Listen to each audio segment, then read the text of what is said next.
항상 이 자리는 안 앉으십니다. 부담스러우시면. 네, 안녕하세요. 동아스쿠에랑 정문대입니다.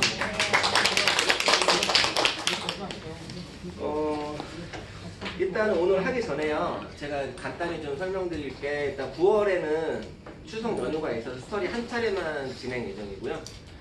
그리고 9월달 스터디 일자는 둘째 주 9일날 9일날 한 차례 진행을 하고요. 그리고 지금 부동산 스쿨 1기 지금 일정은요. 일단은 1기 일정은 9월에 한 차례 하고요. 그리고 10월달에 2차례 하고요. 그리고 아직 확정은 안 되는데 11월달에 만약에 한다고 하면은 11월달에는 한 차례 정도 그렇게 하고 이제 일단은 1기는 마감이 되고요. 그리고 어차피 또 11월 말에 공인중개사 시험이 있기 때문에 그거 끝나고 나서 조금 휴식기가 있다가 저희가 12월달 한 말 정도 중순 이후에 그때 이제 한번 다시 이제 2기를 시작할 예정이에요. 그래서 일단 그거 그냥 참고로 일정해 주시면 될 것 같고요. 그리고 10월달을 하시게 되면은 정상적으로 무조건 둘째, 넷째 주 그렇게 봐주시면 되네요. 그렇게 봐주시면 되시고요. 일단 오늘은 다 그 필기도 갖고 오셨죠. 제가 이거를 지난 시간에 설명 못 드린 거 오늘 좀 설명을 더 드릴 거고요. 그리고 아마 여기 겉에 있는 주자랑 지금 제가 밴드에 어제 올려드린 거랑 조금 틀릴 거예요. 그러니까 아마 어제 올려드린 거 주제 순서대로 거의 가신다고 보시면 될 것 같고요. 그리고 일단 오늘 스터디 하기 전에요. 이제 몇 가지 간단한 거 조금 예전에 했던 거긴 한데 이제 잊으신 경우가 많은 것 같아가지고 한번 얘기를 드리면은 혹시 단기 계약 다 기억하시나요? 제가 단기 계약 한번 얘기했던 적이 있는데 제일 먼저 뭘 확인하셔야 되는지 단기 하실 때 역시 장학생이다. 정확하시네. 네, 맞아요. 네. 박수 한번 쳐도 돼요. 네, 단기 계약은 다른 거 필요 없어요. 단기는 어차피 그 손님의 돈이 정말로 없어서 하시는 분들이기 때문에 뭐 예를 들어서 뭐 강남 같은 경우 100에 보증금 100에 뭐 150, 200 할 수도 있고요. 뭐 정말 싼 주택 같은 경우나 오피스텔 같은 경우 뭐 보증금 50에 뭐 50, 60 할 수도 있거든요. 근데 그런 사람들 하시면은 계약 수수료는 저희가 단기라고 싸게 받는 건 없어요. 사실은 법적으로 뭐 1년 계약이라고 해서 싸게 받고 2년이라서 많이 받진 않잖아요. 그러니까 법정 수수료를 받긴 받아야 되는데 법정 수수료를 주실 수 있는 경우가 거의 없어요. 네, 단기는. 그리고 단기는 또 계약하고 나서 저 뭐 이따가 가서 입금해드릴게 하고 나갈 때까지 이제 연락을 끊는 경우가 많아요. 네. 그리고 단기는 보실 때 집을 많이 보여주시는 게 아니세요, 절대로. 네, 단기는 일단은 되는 거 몇 개, 한두 개 보여주고 하면 하고 말면 많은 거고요.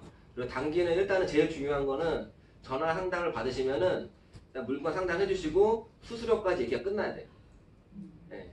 그래서 수수료 이 금액 뭐 조율해가지고 뭐 예를 들어서 뭐 한 3, 40만 원 뭐 제가 하겠다 그럼 하는 건데 손님이 만약에 뭐 나는 뭐 단기인데 뭐 3, 40이나 줘 나는 뭐 그냥 대필료 10만 원, 5만 원 얘기하는 경우도 있어요. 네.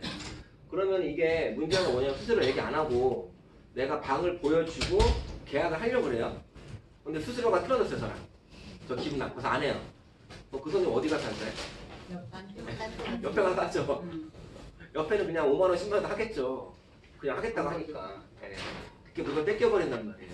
그러면 정말 화가 나겠죠. 돈 뭐 5만 원, 10만 원 때문에. 네. 그러니까 단기는 처음에 제일 중요한 건 수수료까지 딜을 끝내시고 방을 보여주러 만나시는 거고요. 그게 만약에 안 되시면 그냥 버리세요. 네. 단기는 굳이 그렇게까지 뭐 무리해서 할 이유가 없어요. 그래서 보통 초보로 하시는 분들이 제일 많이 실수하시는 게 뭐 단기라도 요즘 손이 없으니까 해볼까 하고 하다가 나중에 더 이제 흰머리가 많이 생기는 상태가 발생하시니까 단기는 그걸 꼭 주의하시고 그리고 단기는 상담하실 때 뭐 단기 구하는 사람인데 제가 뭐 아래로 좀 상냥하게 그렇게 하실 필요 없어요. 당당하게 얘기하세요. 저 뭐 단기 방 이렇는데 이거 뭐 스스로 이 정도 주셔야지 내가 한다고. 그렇게 해야지 나중에 문제가 없지. 처음부터 단기는 정말 문제 소지가 많거든요. 잘못 계약하면은. 단기는 실질적으로 아마 실무에서 계약하시면은 원칙적으로 주인 동의를 받고 하시는 경우가 거의 없을 거예요. 대부분은 전전대인데 동의 없는 전전대예요. 세입자가 내놓는 거. 부동산이 그냥 구사하는 거거든요. 그런 경우가 많기 때문에 그리고 주인 동의 원하면은 주인이 해주는 케이스를 제가 볼 때 거의 없어요. 예. 굳이 주인이 해줄 이유가 없잖아요. 전전제는 동의를. 자기 집에 다른 세입자가 자기도 알지 못한 세입자가 들어와서 한다는데 어느 주인이 동의해주겠어요? 당연히 안 해주죠. 그러니까 이제 부동산이 개인적으로 이제 예를 들어서 제가 월세 계약을 하나 했는데 임차인이 갑자기 외국에 3개월 정도 출장을 가야 돼요. 그러니까 집이 비잖아요. 그러니까 임차인이 부동산에 가서 부탁을 해요. 나 집 비니까 당일 손님 있으면 해달라고. 예. 그러면 그냥 부동산에서 그냥 적당히 손님 있으면 스스로 매품 받겠다고 하는 거예요. 예. 그러니까 이제 이렇게 하다가 이제 그 세입자가 안 나가거나 이제 그런 문제가 생기거든요. 연락 두절되고 그리고 아니면 다 밀리고. 예. 그렇기 때문에 단기 같은 경우는 수수료 대리 꼭 하셔야 되고 그리고 계약할 때 제가 항상 주의 드렸던 게 단기 계약서 쓰실 때 보증금을 예치금 이상 받으셔야 돼요. 그러니까 관리비 이상. 예. 월세는 무조건 선불이에요. 단기. 만약에 100에 50 계약하셨다. 석 달. 그러면 얼마 받아야 되죠? 계약할 때 저희가? 100에 정확하시네. 오늘 250이죠. 월세 석 달치 150. 그리고 보증금 100. 250 받아야죠. 100만 원 받으시면 안 돼요. 큰일 나요. 단기는 일단은 무조건 다 받고 하시는 거고 그리고 앞에 보증금 100을 정하는 기준은요.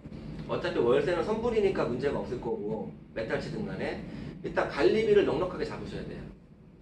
안 낼 경우 대비해서. 그래서 만약에 그 계산한 금액에 뭐 남으면은 관리비에서 까고 주는 거고요. 회사 모자르는 데는 없게끔. 근데 만약 그것도 못 주겠다. 그럼 계약하시면 안 돼요. 그러면 큰일 납니다 나중에. 그러니까 단기는 계약 건수가 많이 없긴 한데 보통 일 오래 하신 분들은 단기 잘 안 하세요. 근데 처음 하시는 분 단기 많이 하려고 그래요. 손님 오면은 일단 무조건 친절하게 하시고 뭐 그러다가 꼭 이제 사고가 생겨요. 그러니까 그거 꼭 주의하시길 바라고요. 단기는 저한테 문의하신 분이 계셔가지고 대부분의 분도 잊어버리신 것 같아서 한 번 더 얘기 드렸어요. 단기는 그것만 기억하시고 단기는 아마 사고 칠 일이 거의 없으실 거예요. 단기 계약은. 그리고 일단은 그리고 제가 오늘 스터디 끝나고 4교시 스터디 마감하고요. 자세한 건 이따가 설명을 드릴 거지만 협업에 대해서 오늘 투표 마감할 거고 오늘 최종 확정을 드릴 건데 거기에 대해서 혹시 궁금한 분이 있으신 분들은 이따가 제가 따로 시간 될 테니까 그때 직접 문의를 주시면 되세요. 혹시라도 신청하신 분이든 안 하신 분이든 상관없으시니까요. 그렇게 해주시고 중간중간에 이제 굳이 이제 묻지 마시고 이따가 시간 될 테니까 그때 물으시면은 좋다는 제가 얘기를 드리는 거고 그리고 아마 여기는 없는데 일단 제가 오늘 먼저 할 거는요 이제 밴드에 올려드렸는데 제가 지난 시간에 사실 했어야 되는데 깜빡했어요. 빠뜨렸던 건데 이제 신규 입주단지에 부동산을 차렸어요. 차렸을 때 이제 어떻게 일을 진행하시는 게 좋을까? 입주단지에 그 부분에 대해서 제가 좀 간단한 것만 얘기 드릴 거예요. 일단은 입주단지에서 일을 해보신 분이 없으시죠 지금? 없죠? 입주단지에서? 그러니까 입주단지에서 업무를 하시면은 일단 좋은 게 물건이 많겠죠? 예를 들어서 물건이 많을 거예요 엄청. 근데 입주단지를 가시면은요 일단 저희가 부동산을 차렸고 이제 입주를 조만간 시작할 거예요. 그러면은 뭘 일단 확인해 보셔야 되냐면은 사전 점검일은 기본적으로 확인이 되셔야 될 거고요. 일단 1차적으로. 그리고 요거 다음에 또 필요한 게 입주 예정일, 입주 가능일이라고 보시면 되겠죠. 그리고 제일 중요한 게 그 분양을 받고 처음 입주를 하시게 되면 거의 대부분 중도금 대출이 껴있죠. 아파트든 오피스텔이든 뭐든 간에 중도금 대출 이자 무이자에서 유이자로 바뀌는 날 이거 날짜를 아셔야 돼요 정확하게. 일단은 사전 점검이 필요하신 이유는 사전 점검을 정확히 파악을 하셔야 되는 이유는 간단해요. 사전 점검일 때 대부분의 소유자가 거의 다 와요. 그 집으로 실제 내 집에 확인을 하기 위해서. 그러면 사전 점검일 때 제일 많이 하는 게 뭐냐면 부동산 업자들이 일단은 그 앞에 현관이 아니라 그 건물 입구에 가서 명함 찌라시 작업을 해야 돼. 일단은. 그래서 최대한 많이 뿌려줘야 돼요. 그럼 엄청난 부동산이 다 오겠죠, 그 동네.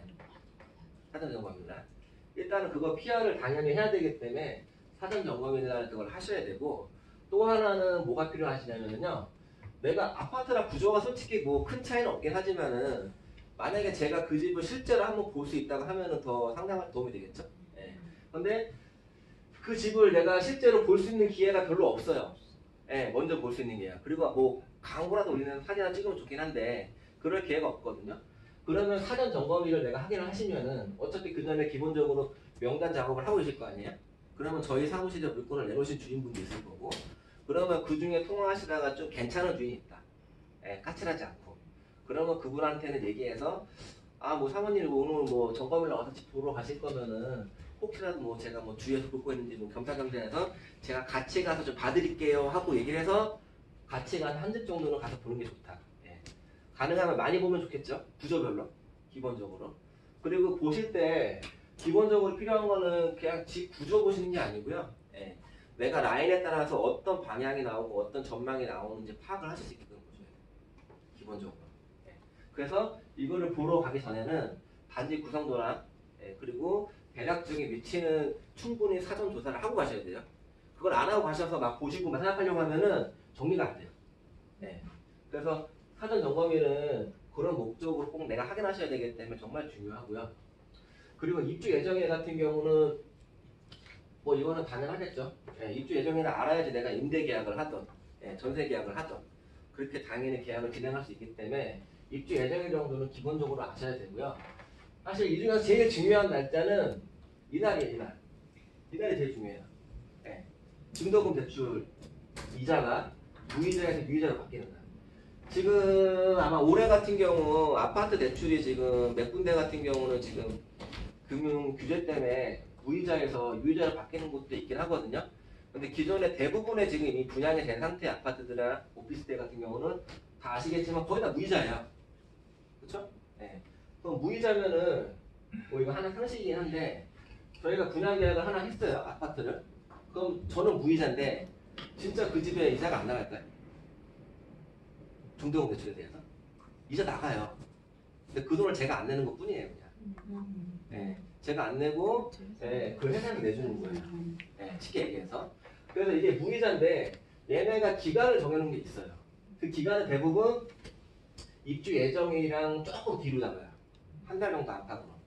그러면 이게 왜 중요하냐면은 이게 저희한테 중개하는 데 있어서 이게 왜 중요하시면은 이 날을 기준으로 해서 하나 예를 들게요. 이 날이 만약에 5월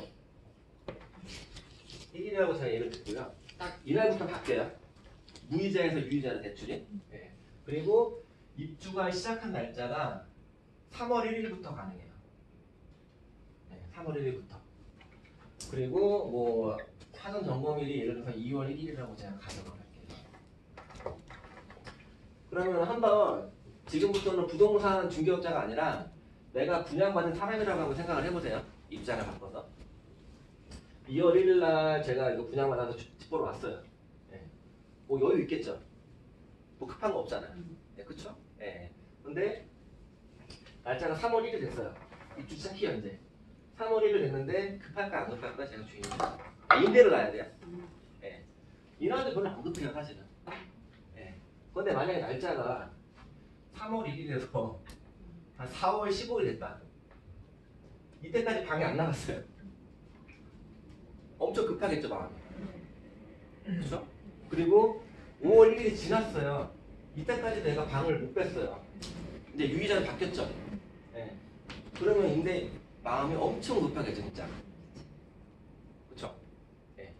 그럼 여기서 이제 뭘 판단하셔야 되냐면은 이제 다시 이제 부동산 입장으로 내가 들어왔을 때요. 주인분 입장에서 파악을 했으니까 부동산 들어왔을 때 이제 작업을 쭉 저기서부터 여기서부터 작업을 계속 할 건데 요때 만약에 임대나 전화 돌리면은요 주인들이 방을 싸게 줄까요? 비싸게 줄까요? 비싸요. 당연히 비싸게 주겠죠. 네. 근데 물건 자금을 저희가 비싸게 줌에도 불구하고 왜 할까요? 네.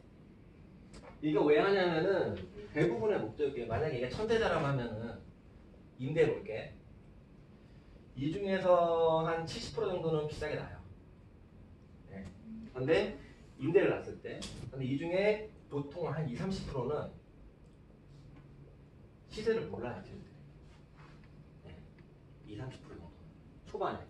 왜냐하면 지방에서 분양받거나 여기에 대한 정보가 없거나 사전 점검이나 오지도 않으신 분들. 그런 분들은 그냥 부동산을 믿어야 됩니다.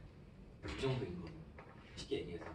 그러면 부동산들이 이 기간 동안에 사전에 물건 작업을 하는 이유는 이 비싼 물건 찾으려고 하는 게 아니고요. 이거 찾으려고 하는 거예요. 이거. 네, 이거 찾으려고.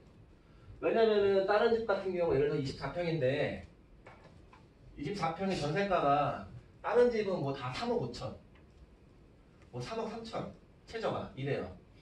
네.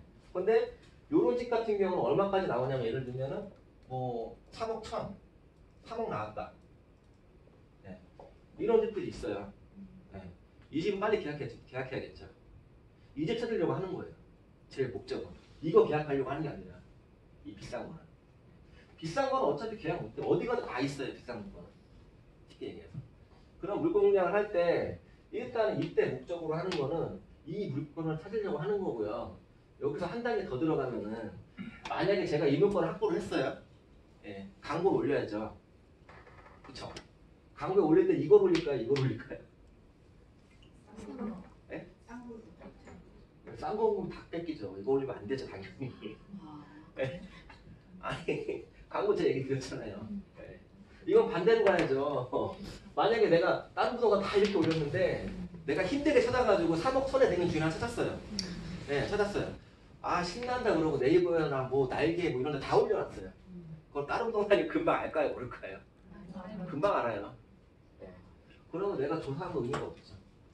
그런데 반대로 내가 이거를 못 찾았어요. 그럴 수 있죠. 근데 다른 부동산이 하나 올려놨어요, 이거를. 그럼 저는 뭘 해야 될까요? 이 물건 집사게 찾아야죠, 빨리. 네, 주인한테 전화해서. 쉽게 얘기해서. 그러니까 이제 그런 눈치 싸움이 필요해요. 초반에는. 네. 그런데 이게 이런 실수를 지금 하는 대부분의 분들이 지금 처음 하시는 분들. 너무 순수해서 이제 이거 그대로 올리다 보니까 기존에 한 오래된 부동산을 다 뺏기는 거예요. 아, 물건을 사놨는데 손님 전화가 왜 안 오지? 이미 다른 데서 광고 올려서 했으니까 전화가 안 오죠. 전화했더니 주인이 갑자기 무슨 소리야, 옆에 부동산에서 3억 1,500 푼다는데. 그럴 수도 있어요. 물건 뺏어가려고. 그럴 수 있죠. 당연히. 그러면 이런 물건 같은 경우는 진행을 하려면 어떻게 해야 되냐면은 이게 좀 경험이 필요한 게 일단 이런 물건 올려놓고 여기 밑에다가 멘트를 하나 써야죠. 금액 도저 가능. 그리고 직접 전화 주시라고. 금매물 하나 있다고. 금액은 쓰지 말고. 그럼 전화가 일단 어느 게 온단 말이죠. 온다 하면 이거 금액을 얘기해 줄 거 아니에요, 손님한테? 얘기해 손님이 왔다. 그러면 이때 상담을 잘 하셔야 돼요. 이 손님이 왔을 때 이 손님이 이 물건을 보고 이 물건 얘기를 듣고서 아, 집에 가서 그러면 신랑이랑 의논해보고 올게요. 그런 경우도 있을 수 있고 집에 가서 부모님하고 의논하고 올게요. 그럴 수도 있고요. 여기서부터 중개사의 능력의 차이가 나는 게 그렇게 해서 그냥 그렇게 결정하시라고 보내면 갔다 오면 분명히 500,000원 올라가 있어요. 분명히 물건. 그러니까 정말 이제 저희가 중개하면서 느껴야 되는 거는 제가 아마 처음 스터디할 때 얘기했을 건데 저희는 전문가잖아요. 중개업을 하고 있잖아요. 할 거고. 그러면 저희가 봤을 때는 제가 중개업을 하는 지역에서 어떤 A라는 물건이 나오면은 그 물건이 정말 급매물이고 좋다는 건 저는 알아요. 손님은 모를 수도 있어요. 그렇죠? 그러면은 사기는 아니지만은 내가 그 사람한테 좋은 물건을 해주기 위해서는 내가 전문가이기 때문에 내가 선의의 거짓말을 해도 돼요. 그렇게 해서 그 사람한테 좋은 물건을 잡아줄 수가 있다고 하면 쉽게 얘기해서. 그래서 이게 터질줄 알 때 이게 문제가 이제 많이 써먹는 게 뭐냐면은 손님이 처음에 이제 3억 3천, 3억 5천에 이제 이 물건 없고 이 물건이 많은데 이것도 자꾸 빠지고 있어요. 근데 손님한테 이 물건을 이제 손님이 와서 고민을 하고 있어요. 요때 와가지고. 그럼 멘트를 알려야 되는 게 뭐냐면은 이 물건 만약에 시간차 이때 가면은 100% 이거 4억까지 간다고. 100%. 네. 이거는 아마 실무에서 경험하시면 거의 100% 느끼는 거예요. 네. 왜냐면은 이때 가면은 이때 이런 물건들은 무조건 싸게 나오면 대부분. 네. 근데 갈수록 물건이 없어지죠. 그렇죠? 그럼 금액은 올라가요, 전체는. 100%. 근데 아까 얘기한 게 여기 이사 날짜가 내가 여기 요 날짜가 지난 다가오서 주인이 급해진다고 했잖아요. 그거랑은 상황이 좀 안 맞잖아요. 근데 여기도 마찬가지예요. 여기도 100%가 다 그런 건 아니에요. 여기 주인 같은 경우는 100%가 있다고 치면은 한 70% 정도는 70% 정도는 뭐냐면은 나 비싸게 받겠다는 사람이에요. 끝까지 내가 돈 낸 사람이에요. 그러면 이 중에 30%는 금방 얘기한 대로 급한 사람. 그러면 이때 물건 찾아야 되는 건 뭐예요? 이자 바뀌는 거 겁나는 사람들. 이거 찾는 거예요. 그러니까 이때 다가온다고 해서 무조건 100%다 주인들이 막 급할 거다. 그거 찾으려고 전화하시는 게 아니고 반대로 이때 전화하시는 것도 어차피 주인은 다 비싸게 내놓을 건데 비싼 물건 찾으려고 전화하시는 게 아니에요. 그래서 이거 찾고 눈치 싸움을 하는 거거든요. 입주장사는. 가장 기본적인 게. 그러니까 이 사이클이랑 타이밍 자체가 이걸 잡는 게 사실은 일반 초보분들은 정말 어려워요, 이게. 그리고 이 기간이 지금 제가 넉넉히 잡아가지고 2월부터 5월까지 3개월 잡았는데 실무에서 이렇게 텀 안 생겨요. 실무에서는 길게 잡아야 한 달, 2달. 그러면 내가 만약에 판단을 약간 미스해서 놓쳤다 이거를 놓치면은 계약하고도 손님한테 욕먹고 좋은 방도 계약을 못하고 그리고 뭐 저희가 뭐 업자들끼리 흔히 하는 얘기로 그러니까 뒷북친다 그러거든요. 네? 물건 가지고 자꾸 그런 상황이 생기는 거예요. 중요한 건. 그래서 입주장사는 제일 중요한 포인트가 뭐냐면요. 이 날짜 일단 기본적으로 파악하시고 이 날짜 파악해가지고 기본적으로 이때랑 내가 어떤 식으로 광고를 공략을 할 거고 물건 작업을 하는지 거기에 대한 목적을 분명히 가지고 하셔야 돼요. 그러니까 막연하게 전화 돌리고 주인이 물건 내놓는다 그러면 감사하고 고맙고가 아니에요. 물건 내놓으면 어떤 조건으로 어떻게 내놔야 되는지 그리고 이제 조금 노련하신 분들 같은 경우는 전화 통화할 때 그냥 뭐 이거 임대 내놓으실 거야 이렇게 물어보시는 게 아니라 임대를 내놓더라도 이거를 물어보시는 분들이 있어요. 센스 있으신 분 이때 전화해줘. 사모님 그러면은 뭐 조건이 이렇게 내놓으셨는데 비싸게 내놓으셨는데 중도금 대출이 사실 이때부터 바뀐다. 그거 알고 계시냐? 그러면 어차피 그때 되면 급할 수 있는데 임대를 빨리 놓고 싶으시면 안전하게 그러면 조금 싸게 놓는 거 어떻겠냐? 그런 식으로 상담을 유도할 수도 있는 거고요. 여러 가지의 이제 노하우가 있긴 한데 그거를 제가 일일이 다 지금 케이스 바이 케이스로 얘기 드리면 힘들 거고요. 일단은 입주 가시면은 제 포인트는 요거 해서 딱 목적을 분명히 상담하셔야 된다는 거. 어차피 이거는 이 디테일한 거나 아니면 케이스 바이 케이스는 나중에 저랑 입주장사를 가시는 분들은 제가 어차피 붙어서 얘기를 드릴 거니까 그걸 아시겠지만은 일단 이거는 기본적으로 알아주시는 게 좋더라. 입주장사는. 이거를 잘해야지 입주장사를 성공할 수 있어요. 이거를 못하면 입주는 그냥 여기 그림의 떡이에요. 말 그대로. 그리고 남들 아까 얘기했죠. 이거 찾았다고 냅다 올려버리면은 다른 데는 광고도 안 올리고 그냥 냅다 뺏어가는 거예요. 그리고 하나 간과하시면 안 되는 게 어느 지역의 물건지를 가셔도요. 부동산이 없는 데가 없어요. 어쨌든 많아요 다. 많은데 그 부동산 중에 분명히 한두 군데 이상은 거기에 동네 터줏대감이 있어요. 분명히. 그리고 그 부동산을 찾아내는 것도 중요하고요. 그거를 항상 간과하시면 안 돼요. 아 내가 여기 첫 입주 신도시니까 부동산 뭐 열 몇 개 있어 다 뭐 초보 하시는 분도 오시겠지. 딴 동네 사람들 오겠지. 그렇게 생각하시면 안 된다는 거. 거기 터줏대감 같은 경우는 이런 물건 진짜 뽑아낼 수도 있어요. 그럼 내가 그 부동산 체크하면은 그 부동산이 네이버 부동산이든 다른 데서 물건 올리는 거 있으면은 제일 먼저 관찰해봐야죠. 그쵸? 그게 일의 효율이죠. 그 부동산 열 몇 개 있는데 맨날 그거 다 보지 말고 일단 그 동네 이 사람은 여기서 오래 했던 사람이구나 원래. 그러면 주인도 많이 알 수도 있겠네. 그럴 수도 있으면은 이제 이건 제가 전세를 예를 들었지만은 매매 같은 경우는 위로 올라가면 똑같긴 하지만은 더 차이가 클 수도 있어요. 매매 같은 경우까지. 범위는 똑같아요. 들어가는 방법은. 그래서 이게 월세, 전세, 매매까지 분양가 매매까지 다 해당이 되는 거예요. 근데 이거를 체크를 못 하시면은 실패하실 수 있다는 거. 그래서 입주하는 데 가시면 돈 버는 데는 몇 군데 없어요. 실질적으로. 한 10개 들어가면 한두 군데 정도? 예. 그 정도밖에 돈을 못 벌어요. 예. 돈 번다는 기준은 그냥 내가 월급 생활 할 때 그 정도 버는 걸 예를 드리는 게 아니에요. 그 정도는 다 벌어요. 가시면. 예. 아무리 못해도. 그 정도 버는데 돈을 번다는 얘기는 그 이상을 얘기하는 거겠죠. 내가 입주 가서 진짜 크게 하나 뽑겠다 그냥. 예. 그걸 기준으로 삼아서 이렇게 돼 있는 거예요. 그래서 이거를 제가 사실은 지난주에 이거 설명을 한번 드렸어야 되는데 제가 중간에 이걸 빼먹었어요. 그래서 오늘 한번 설명을 드린 거고 아마 입주정산 2등에 계신 분들이 하시게 되면은 이것만 기억하고 계셔도 분명히 제가 볼 때는 도움이 많이 되실 거예요. 그러니까 이거 꼭 포인트 기억하시고 예, 준비를 하셔야 된다는 거 그거 제가 설명을 드리는 거고요. 궁금하신 거 있어요 혹시? 이거 날짜 어떻게 하냐고 안 궁금하세요? 네?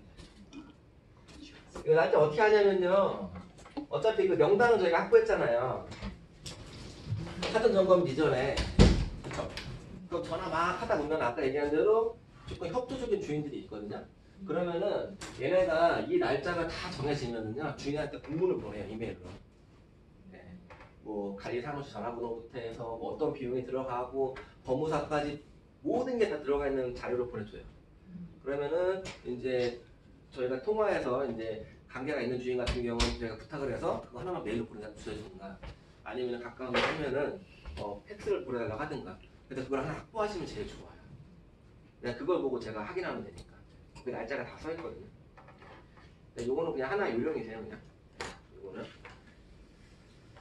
그리고 복잡한가요? 네. 네.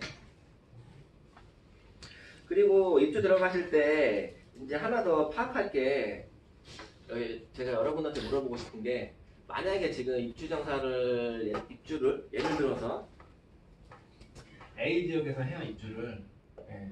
여기 동네가 지금 막 보니까 금액이 막 올라가고 있어. 예. 금액이 막 올라가고 있어요. 그러니까 뜨겁다는 얘기죠 그만큼 지금. 예. 금액이 막 계속 올라가고 있어요. 그리고 B 지역은 거래가 안 돼.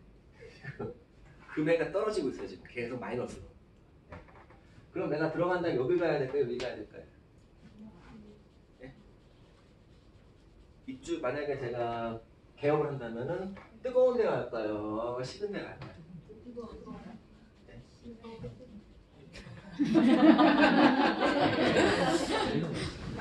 50%인데. 볼까요 한번? 네. 한번 볼게요. 제가 답을 드리기 전에. 여기 뜨거운 데 가면은 뭐가 어려울까요? 중개업자가? 외도자가 안 되는 외도가 없겠죠? 매수는? 엄청 많겠죠? 그쵸? 그리고 저희가 전화 작업을 하는 거는 저희가 매수에 나타나요? 매도 나타나죠. 네. 그러면은 스트레스를 많이 받겠죠? 그쵸? 네. 그리고 또 하나 네. 수수료 잘 줄까요? 네? 수수료 안 주겠죠? 그쵸? 그럼 반대로 떨어지는 데 가볼까요? 네. 지금 주인들은 마이너스 계속 나오고 있어요. 네, 마이너스 계속 나오고 있는데 매도는 많이 내놓겠죠. 네. 그리고 주인하고 통화하면은 주인이 부탁하겠죠. 주인한테. 그렇죠? 네. 그럼 스트레스 없겠죠. 네. 그리고 수수료? 팔리면 원하는 데 준다 하겠죠. 당연히. 네. 수수료 많이 준다 하겠죠. 네. 반대로 매수인은 적겠죠. 쉽게 얘기해서. 그렇죠?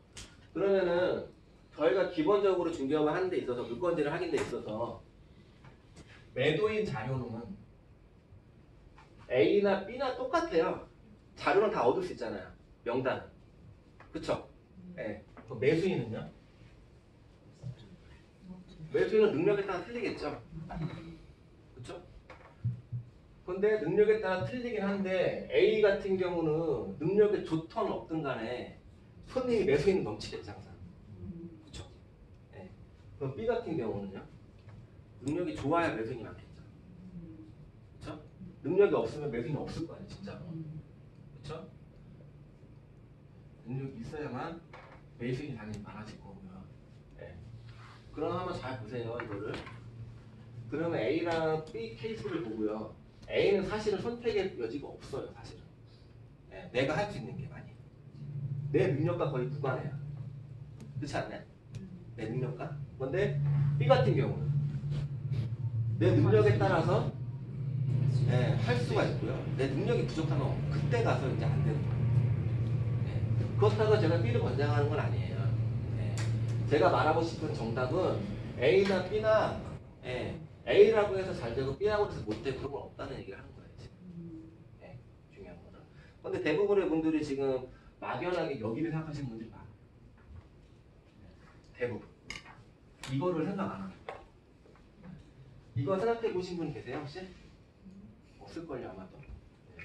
이걸 생각 안 하죠. 뜨거운 데 가면은 그만큼 힘들어요 부동산이. 강남에 뭐 지금 뜨는 아파트들 가면은 부동산 사장님들이 투자자들은 가면 버티기 힘든 게 주인 등살에 버틸 수가 없어요. 주인 등살에. 그리고 또 하나 얘기 나온 김에 드리면은 그런 말씀을 하시는 분들이 계세요. 내가 중개하고 오픈하는데 강남에 가면은 강남이나 용산에 가면은요 하나만 거래하면은 뭐 10억에서 20억짜리를 거래할 수도 있죠. 그렇죠? 양타 치면은 돈이 어마어마하겠네, 그렇죠? 생각만 해도 좋잖아요. 그럼 제가 반대로 여쭤볼게요. 만약에 여러분이 강남이나 용산에 사시는 분인데 이런 집을 갖고 계세요.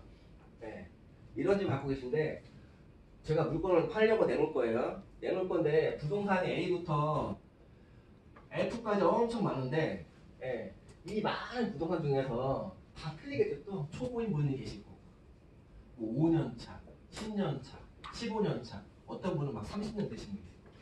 그렇죠? 어떤 내놓으실 거세요? 여러분이 부동 내놓으신다고 하면은 어디다 내놓고 먼저 상담을 받으실 거세요? 제가 볼 때는 얘는 어차피 큰 의미는 없을 것 같고요.